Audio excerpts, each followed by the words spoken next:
I'm visiting my friend in Burbank, and we started talking about voicemails because she does a lot of work on her phone. I mean, she does a lot of deals, business deals, real estate deals, a ton.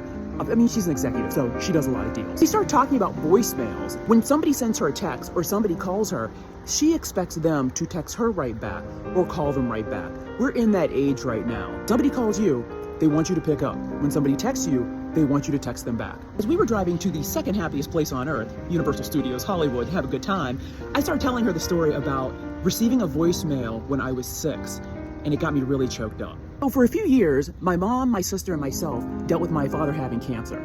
We had scheduled a trip to Kings Island because at this point we thought his cancer was in remission.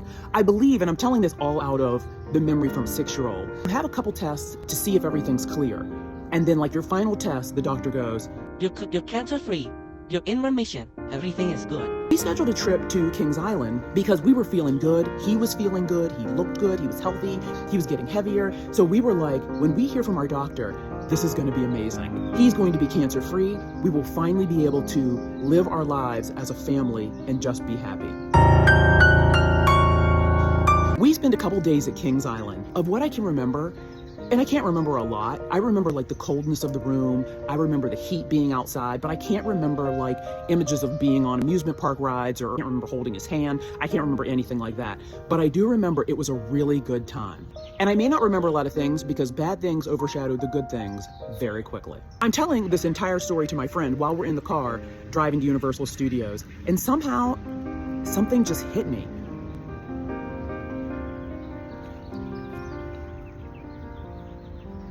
We're driving home from Kings Island, having a good time. So they listened to all the voicemails, one's from my grandmother, one's from some friends, and the very last one was from the doctor. And he said, I hate to tell you this. His cancer has come back and it's terminal. And I am so sorry, but there is nothing we can do. What's so weird is the story happened like 40 years ago. And I'm telling my friend, and I can't tell the story anymore. I get so sad, and I'm like, I'm sorry. I'm just trying to tell you a story about voicemails and how not getting news immediately is actually amazing, because had they called us immediately while we're at Kings Island, that would have ruined the last big family trip that we had with our father. And I don't know, and I don't even know why I'm getting choked up now. He's been gone literally most of my life. To finish the story, that was the voicemail that was left, and it was left like 2 days before. But because we were having fun in Kings Island, we never got that, and we were living it up. We were living in the moment. And that's what I think has been taken away from us as a society by not having landlines and not having voicemails that you can't reach until you get home, is you hear something and it ruins the good time. You can't live in the moment anymore. After that voicemail, that was the beginning of the end. We kept him in our house, we tended to him, gave him IVs, gave him morphine, did anything we could to make him happy and to make his last months tolerable.